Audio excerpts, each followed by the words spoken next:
Clash resolve is a very important element in making music interesting. Having intentional clash resolve helps the improviser hold the listener's attention. We look at some ways to do this here.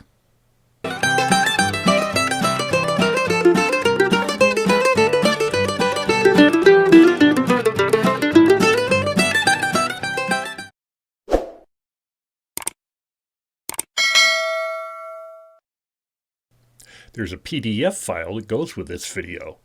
To get it, go to www.petemartin.info, click Videos, and scroll down to Mandolin Improvisation Lessons. It really helps my channel if you click like, so please do that so more folks can find these videos. I really appreciate it.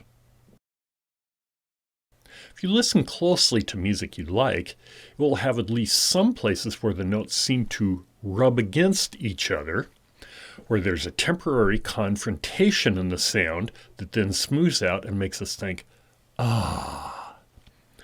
Common terms to describe these sounds are clash, resolve, and consonance and dissonance.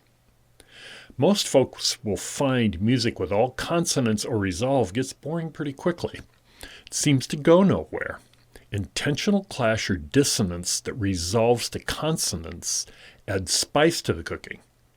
Jazz players say this clash resolve adds forward motion to the music and helps keep listeners more engaged. Adding elements of this to our improvising can help us to make our music much more interesting.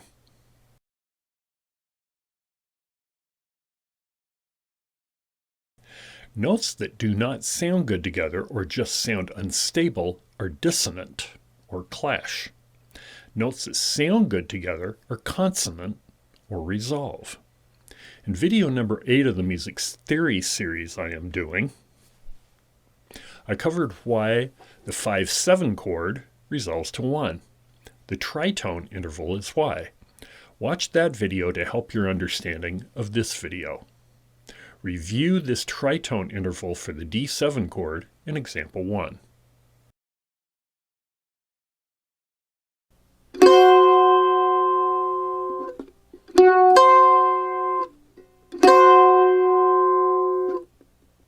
In this tritone interval, we have the notes F sharp and C. Notice the clash or dissonance in this sound. The F sharp resolves up to G, and the C resolves down to B. That resolves this clash. See and hear this in example 2.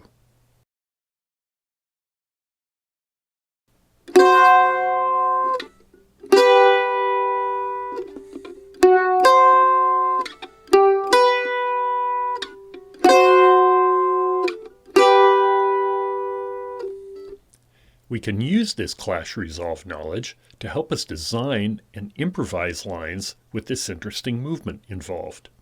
For a line going from the chords D7 to G, see example 3.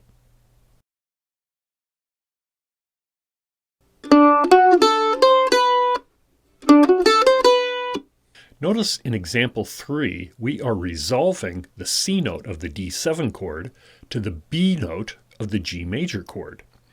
This is the flat 7 note of the dominant 7-5 chord, resolving to the 3 note of the 1 chord. It is important to know this. If you do, then you can figure out how to do this in any key in a 5-1 progression. A longer 5-1 line from D7 to G is in example 4.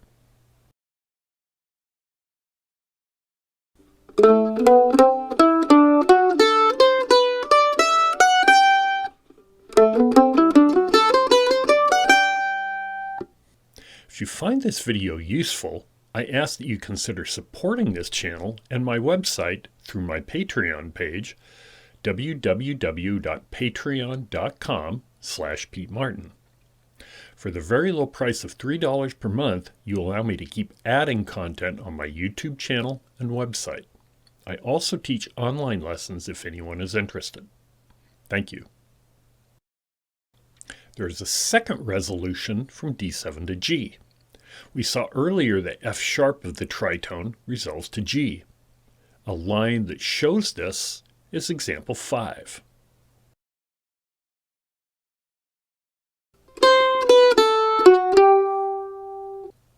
The note F sharp is the 3 of the D7 chord and resolves to the note G, the 1 of the G major chord. Once again, it is important to know this. If you do, then you can figure out how to do this in any 5-1 progression in any key. A longer line from D7 to G is shown in example 6.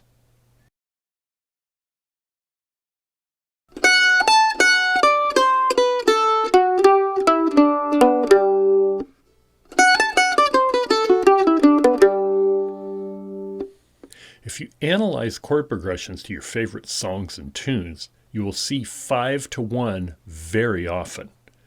This happens in almost every piece. Because it happens so often, it is important to memorize this.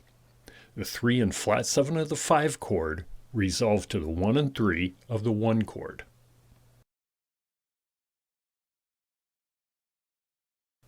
This 5-1 clash resolve is so important to know since it happens so often, but there are many more clash resolve movements in music. I will get to more of them in future episodes. Your assignment is to work out and learn more 5-1 lines in many keys like the ones demonstrated above. Be sure to subscribe, click the bell icon to be notified of new videos, click like, and check out my website and Patreon page. I'm Pete Martin. Thanks for watching.